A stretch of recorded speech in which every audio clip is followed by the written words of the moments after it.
Bonjour une fois de plus. Ça, c'est la suite de la première vidéo, comme je vous l'ai dit. J'aimerais vous parler ici de l'énergie solaire.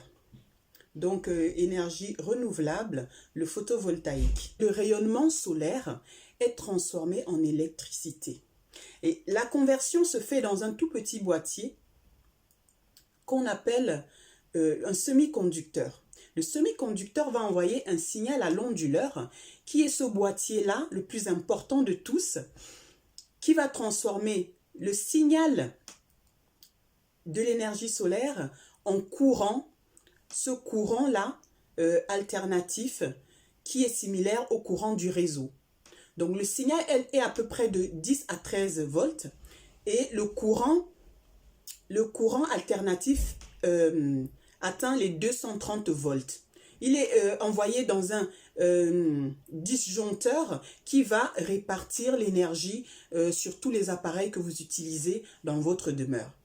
Alors, il y a plusieurs techniques de pose en ce qui concerne le photovoltaïque, mais je vais vous parler tout simplement de l'incorporation sur toiture, parce que je suis orientée plus vers les maisons individuelles et les petits collectifs, voilà. Donc les petits immeubles, voilà, pas très grands, voilà. C'est pour ça que je vous parle plus de l'incorporation sur toiture. Alors il faut savoir qu'il y a des risques en ce qui concerne l'installation. Nous avons des risques au niveau de l'étanchéité.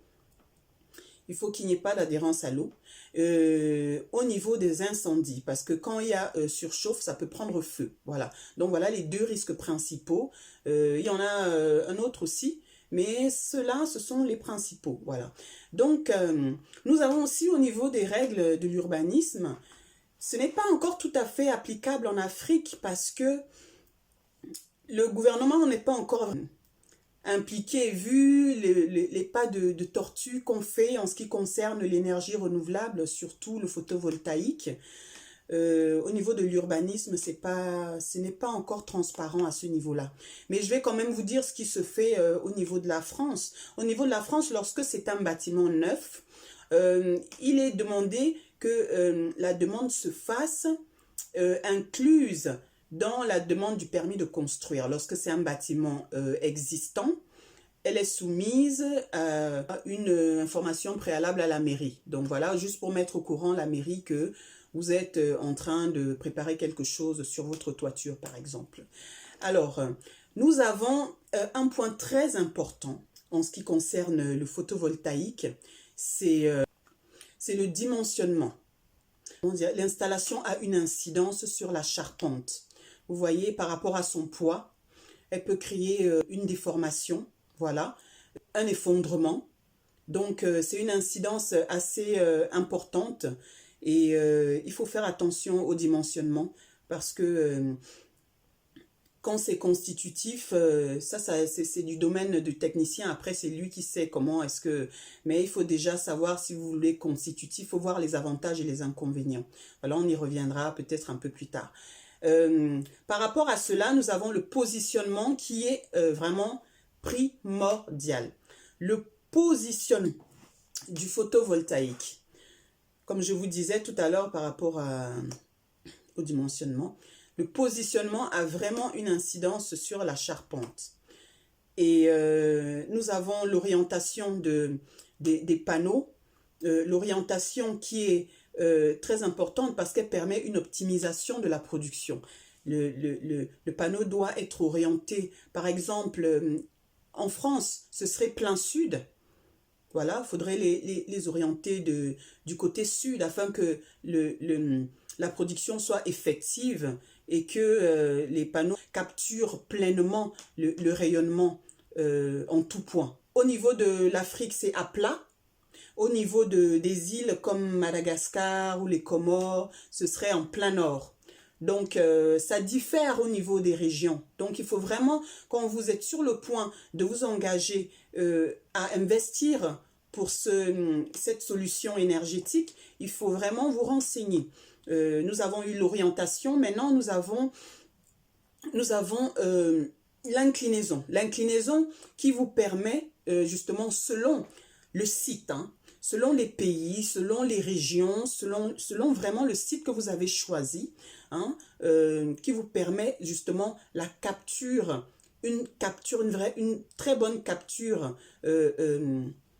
du rayonnement. Et par exemple, en France, c'est à peu près 30 à 35 degrés. Voilà, en sachant que l'orientation est plein sud. Dans les zones comme par exemple Madagascar, les îles et les Comores, ce serait à peu près 20 degrés, en sachant que l'orientation est plein sud, plein nord, pardon. Et au niveau de l'Afrique subsaharienne, ce serait vraiment toujours à plat. Donc, ce sont des informations auxquelles vous devez avoir accès. Parce que il faudrait que vous-même sachiez ce qui se passe sur vos toitures, sachiez ce en quoi vous êtes en train d'investir. Ensuite, nous avons les masques. Les masques qui sont une étude vraiment approfondie des ombrages qui pourraient être préjudiciables pour une bonne exposition de vos panneaux, de votre champ. Et les masques, c'est vraiment un point sur lequel il faut vraiment se concentrer parce que la chute de rendement au niveau de ces masses de votre champ, en fait, est parfois, très souvent, même pas parfois, hein, est très souvent supérieure à l'espace qui est occulté. C'est-à-dire que vous avez par exemple un petit espace sur un carré comme celui-là, vous avez la moitié d'espace qui est caché. Vous voyez à peu près ce que je veux dire. Et l'autre espace qui est visible, c'est-à-dire où le rayonnement a accès. Et vous verrez que votre chute de rendement, ben, écoutez, elle sera plus grande. Elle sera plus grande parce que on n'a pas accès à la zone cachée. Ça crée de l'ombre, ça crée un problème par rapport à la réception qui n'est pas effective et qui fait baisser vraiment votre chute par rapport à tout ce que vous avez alimenté comme appareil dans votre demeure. Et les masques sont souvent causés par des choses comme des bâtiments.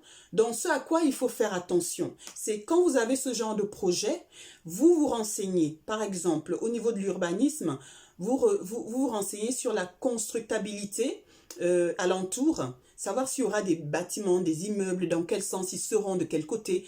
Et cela vous permet d'orienter pour le mieux votre champ.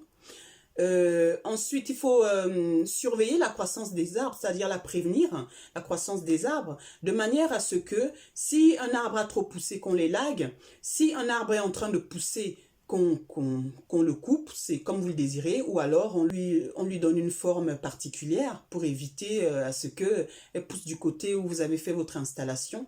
Et surtout, il faut, quand vous avez l'initiative d'avoir une installation comme celle-là, recourir à un dimensionnement et à un calpinage très précis, de manière à minimiser les effets du masque. C'est-à-dire que, en fonction de l'endroit, voilà, si vous voulez par exemple ne pas couper un arbre ou quoi que ce soit, que le technicien, que l'organisme vous fasse la découpe, mais alors avec des dimensions et un calpinage vraiment très précis, de manière à ce que vraiment les masques n'aient aucun effet sur votre champ. Voilà, pour aujourd'hui, je souhaitais vous parler de ça. Et pour les projets de construction, pas d'inquiétude. Je travaille avec des professionnels très respectables qui savent de quoi ils parlent, qui sont informés et qui peuvent gérer ton projet de la conception à la réalisation. Ils peuvent faire une réception d'une opération de bâtiment. Ils peuvent faire le suivi technique, financier et administratif de ton projet de construction. Ils sont en mesure de gérer les aspects financiers, techniques et commerciaux de ton projet de construction. Et je sais que c'est souvent un problème pour les ressortissants de la diaspora dans le projet de retour en Afrique, parce qu'on ne sait jamais à qui se fier. Alors je viens aujourd'hui te dire que si tu cherches vraiment une recommandation, si tu recherches des professionnels, des spécialistes au niveau de la construction, que ce soit ta structure ou d'un plan qui, voilà, un projet en cours, un projet planifié, un projet existant, une rénovation, un agrandissement, quel que soit, ils sont là pour t'aider, pour te guider. Voilà, c'est ce sur quoi je voulais t'interpeller aussi aujourd'hui. C'est ce à quoi je sers aussi, voilà. Je vais vous parler d'une deuxième partie la prochaine fois, parce que là, aujourd'hui, c'était surtout sur le cas d'un bâtiment neuf. Voilà. Et je vous parlerai du cas d'un bâtiment existant la prochaine fois. Mais pour le moment, ce que je vous demande de faire, c'est vraiment faire attention au niveau des masques et aussi de ne pas oublier de munir votre champ avec un diode biopass qui vous permet d'éviter les effets du masque à grande échelle et la surchauffe surtout. Et c'est un diode qui est obligatoire, donc quand vous recevez ou quand vous faites votre commande, il faut faire attention et faire en sorte qu'il fasse partie de votre installation. Sinon vous aurez des problèmes de surchauffe et vous aurez des problèmes de masque. Et les effets seront vraiment irrépréhensibles parce que ça vous fait perdre au niveau de votre investissement et ce n'est pas le but.